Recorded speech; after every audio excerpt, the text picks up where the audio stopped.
Hey guys, so I'm on here to ask for help. I don't like having to ask for help, but I don't know what else to do at this point. And it's one of my last hopes, to be honest with you. I I live in Guam. I don't have any family or friends out here. I came out here because I lost everything, my home, my kid, my cars, my job when I went to jail in New York. I was there for almost 5 months. Got out, didn't have anything. Went to North Carolina with my then boyfriend, who had did jail time with me, and then he started getting back into heroin and stuff. I didn't want to do all that. I just worked so hard to get away from that lifestyle.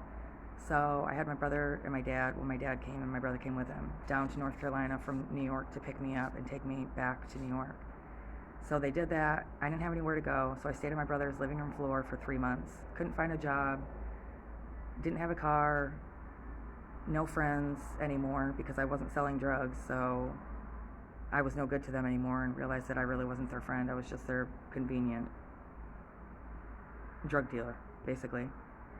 So everyone was like, oh, you should just get a job at the club here. Now, I danced for a long time before I went to jail and stuff, but I was trying to change my life. I didn't want to do that, and I certainly didn't want to do it in the town I lived in. Every time I did before, I worked in like an hour or two away from where I lived, so I didn't have to associate my personal life with my work life, right?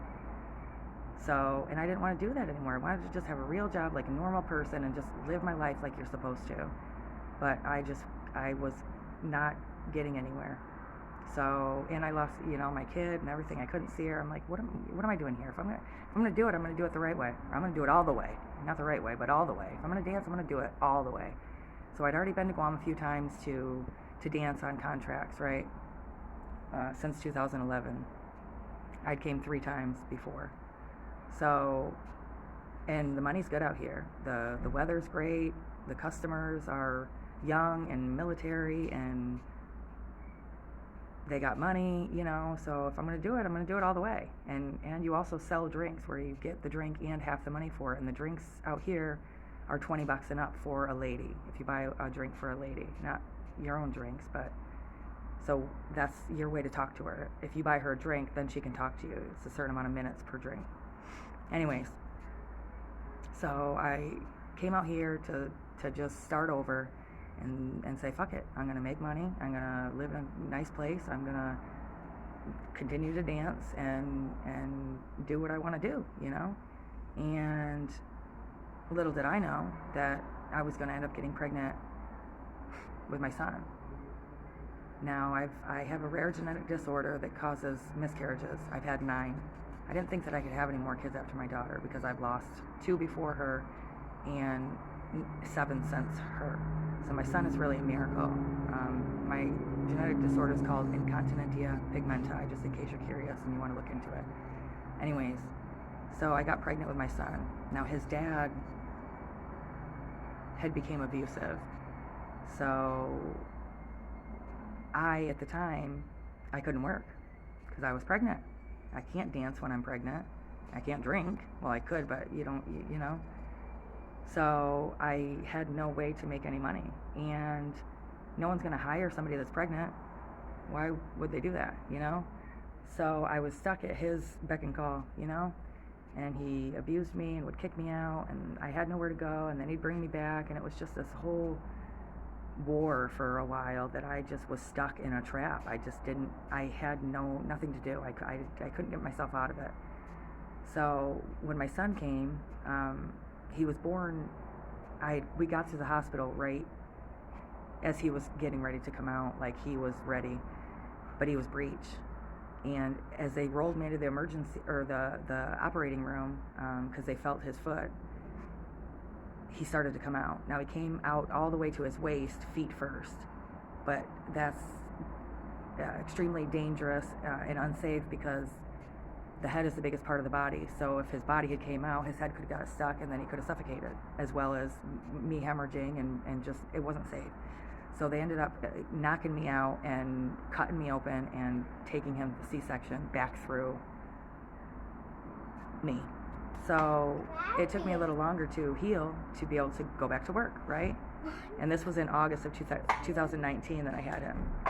So I had staples. So by about November or so, I went back and I was selling drinks, but I couldn't dance yet. And then I started slowly being able to dance and just trying to cover up the marks and just take it easy. And the pandemic hit, right? So everything shut down. So here I am again. Nowhere to go, no way to make any money. Now I'm trying to support a baby too, as I'm being abused and neglected, right?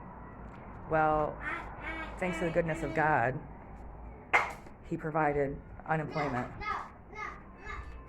So I applied and was approved for unemployment. And when I got my first initial payment, which was back pay and, up to date current, I went and got my own apartment for a safe place to go. And I paid like 5 months in advance, and I didn't have barely anything. I didn't even have a bed. Like, I had gotten a couple things with my unemployment checks. I got my son a little bed, I got him some toys, and I had some camping chairs. That was my furniture. But I was happy. I was safe. I was happy. I was independent, and I was thankful, and my son was safe. Well, I was fighting for food stamps and this and that. Was like everything that could come against me was, right? So that was when I had my awakening, if you want to call it. I was pissed, hungry, alone, lonely, hurting, confused, lost, and I've been through some bad accidents in the past and almost died, literally. And I screamed out at God, why do you keep saving me? Why do you keep saving me just to watch me suffer or make me go through this? Like, I can't even provide food for my family, my son. Like, what is my purpose? What are you doing? Like, are you enjoying this? And the next day, I came home and there was a bag of groceries on my door from a stranger, a neighbor that had just said, hey, I wanted to bless you with this. Please accept my blessing, And that was when I realized, wow, God is real. Like, He really heard me, and He answered my prayer and delivered it to my doorstep, literally. And from that point on, my life has changed, and it took some time, but I've gotten, to know God as a person and His signs around me and the way He speaks to me, and I love Him. So and I switched to a different unit, but the same landlord, okay? So for like a year and a half, I was making my rent payments by unemployment and being able to spend that time with my son and bond with him and teach him. And because the dad isn't barely in his life. And so then when that was over, they had a emergency rental assistance, which paid for your rent and your utilities if you were affected by the pandemic, which I was, and they did, and they helped me. Well, now I'm at a point where I can't get that anymore because I was only 18 months allowed in a lifetime. They've cut off my cash assistance because I'm not working. I can't get a job because I don't have a babysitter or anyone to watch my son. He was too young to go to preschool last year, and now this year I've gotten him applied into preschool, but because they've failed the inspections, they're switching it to home base anyways. Hang on, Stinky. So, sorry, the devil just has been attacking me. Lord help me, please, God. So I'm facing eviction. I haven't been able to pay my rent in 6 months. She's been so lenient and patient with me, but I don't know what else to do. I got in touch with Salvation Army, who said that they would help me, and by the time I finally got a ride out there a week and a half later, they had ran out of funds, right? Now I've gotten my son enrolled in school so I can work when he's at school, but now they're doing it at home. Like, I don't have a way to work and support my family at this time, my son and we're facing eviction. And the Red Cross has even told me that they're not helping anyone but people that had suffered from the typhoon. So I can't get help from Red Cross. I can't get help from Salvation Army. And they've also told me that all the shelters are closed, or they don't have any shelters open right now either because of the typhoon.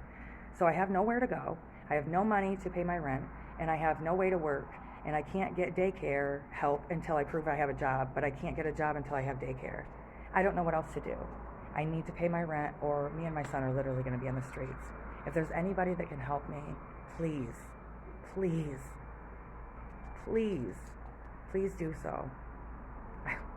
I need a miracle right now.